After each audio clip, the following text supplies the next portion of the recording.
Hey guys, today I'm going to be sharing my thoughts, opinions, and feels on Clockwork Angel by Cassandra Clare. I finally read this dang book. This is the first book in the Infernal Devices trilogy. If you didn't know, I would be surprised if you didn't know, because so many of you guys have read this trilogy and so many of you guys have been asking me to read it. And guess what? I finally read it and I loved it. It was fantastic. So let's talk about what this book is about if you don't know what it's about. In this book we follow a girl named Tessa Gray who is traveling from New York to London to be reunited with her brother. When she arrives in London, she's taken captive by these two sisters who call themselves the Dark Sisters. Tessa finds out that she is a downworlder and she has this rare ability to transform into different people. Tessa escapes and seeks help from the Shadowhunters at the London Institute, and they work together to find Tessa's brother. So that's kind of what this book is about. Obviously there's so much more to it, but I don't want to spoil you, and I'm afraid that I will spoil you if I keep going on. I'm going to do a little non-spoilery section here at the start, and then I will jump into a spoilery section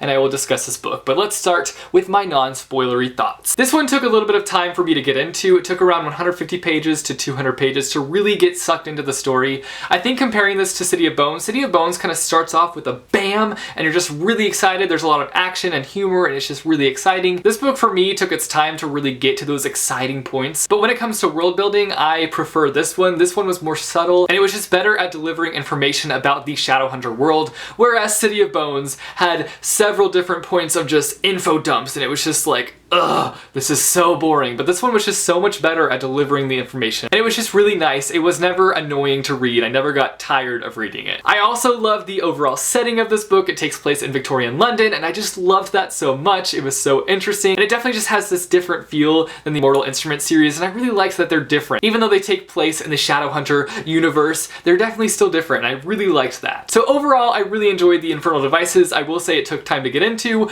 but as the first book in a trilogy, I thought it was a very strong start to this story. So those are my non-spoilery thoughts, but now I'm going to be jumping into a spoilery section. So if you have not read Clockwork Angel, I suggest going and reading Clockwork Angel and then coming back and discussing with me about this book. So goodbye if you have not read this book. If you have read this book, let's talk. Okay, I'm gonna first do a character breakdown because I feel like it'll be easier to do it that way just because there's so many characters. Like with every Cassandra Clare book, there's just like characters everywhere. So I'm just gonna share some of my thoughts on the characters and how I feel about them. Let's start with our leading lady, Tessa. I don't have much to say about Tessa, but I just feel so sorry for Tessa. She's just in this really sucky situation. She has a terrible brother, her parents are dead, she doesn't even know if her parents are her real parents, like she doesn't know if her father's her real father. Like, just a lot is going on with Tessa, and she's thrown into the Shadowhunter world and just has to learn all the ropes and figure out things, and I just feel so bad for her. I feel like she's holding herself together really well though in this book, and I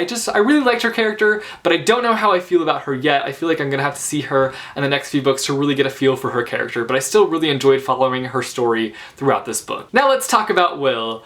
Everybody seems to rave about Will, but I don't know how I feel about Will yet. Like, he reminds me so much of Jace for obvious reasons. They are related, but I just don't like him. I don't like him at all. I don't understand why people like him. I'm sure it'll take the next few books to kind of really understand his character, because obviously we don't really know him in this book. Like, he's very closed off, very similar to Jace. Jace was very closed off, and he steers people away from talking about his life, so you don't really get to know him. And I feel like I'll probably learn to like his character, but right now I'm just like, I don't get it. I don't get the appeal. So I'm assuming it just takes time to learn about his background and then I'll understand him. But it was interesting to me though how much Will was similar to Jace. Like, they just remind me so much of each other. I loved Jim so much. If anything, I ship Jim and Tessa. I want them to be together. They need to be together. And I want them to live happily ever after. But I just love his character so much. He's everything that Will is not. He's open about his past. He's kind. He's caring. And he's actually nice to Tessa, which is something that Will is definitely not. It just sucks though because he's dying and they don't have a cure for the situation that he's in. I'm pretty sure one of my favorite characters in this book was Charlotte.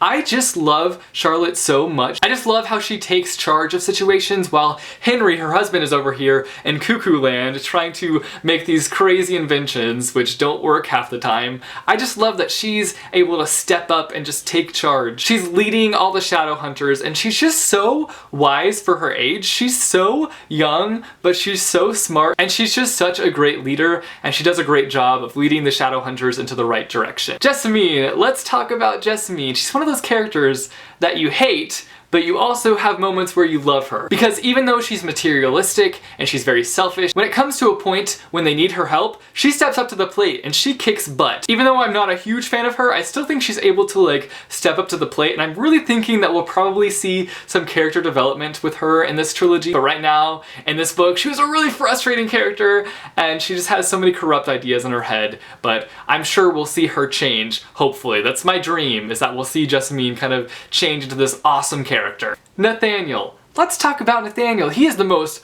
heartless and selfish human being ever. Like, I can't even deal with that betrayal. That betrayal, I trusted him and he just went back on his word, and I shouldn't have trusted him. I should have known, but I trusted him, and then he just ended up being this major jerk face, and I can't even believe it. I'm still upset about it. Okay, let's talk about plot things now. This book just had a dark feel to it right off the bat. We have Tessa being kidnapped by the Dark Sisters and being trained, or rather tortured, into learning about her ability. Those scenes were really dark, and I felt so bad for Tessa because A, she's just like captured. B, they're like, yo, you have a crazy ability. And C, they torture her into learning how to use her ability. They don't train her, they torture her. I think the point when I was really sucked into the story and I was really getting excited about the story was the scene with De Quincy and he's doing the ceremony, and Tessa, she's shapeshifted as Camille and she's with Will, and I loved being inside of Tessa's head and kind of seeing how her ability works. It made me nervous though, because I just thought that they were gonna find her out, figure out that she was a shapeshifter, and just take her down. But it was cool seeing how like Camille's personality would just like shine through her. It would come up and just like cover up Tessa. And it was just so cool, so cool. I love the scene when Jim goes after Tessa and they're on the bridge and they're just having a little walk, and Jim like just opens up about his life. I just loved that, and I love seeing their connection because I feel like they have a connection. I want them to be together. I ship them. I don't care what anybody says. I ship Jim and Tessa at this point in time.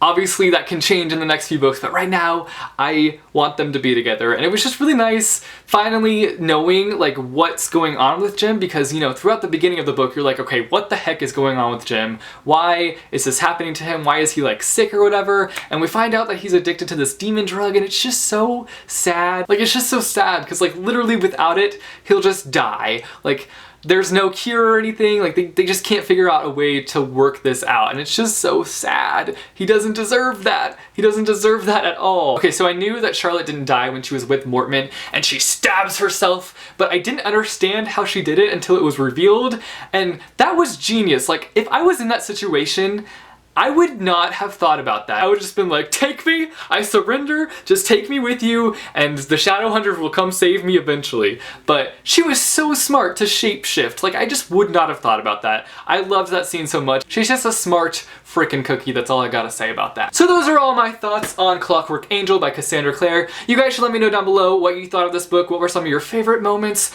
Why do you like Will if you like him? I'm guessing I'll like him in the next book. But at this point, I just don't like him that much. He's an okay character, but he's not as impressive as everybody has been saying he is. So I don't know what's up with that, but I'm guessing I'll learn. I just need to give it time. Just like with Jace, I had to give it time, and I did. And I enjoy his character now. So anyways, let me know down below what your favorite moment was throughout this book, and I will see you guys soon with a new video. Later. I'm going to do Infernal Diet. So if you have not read the Infernal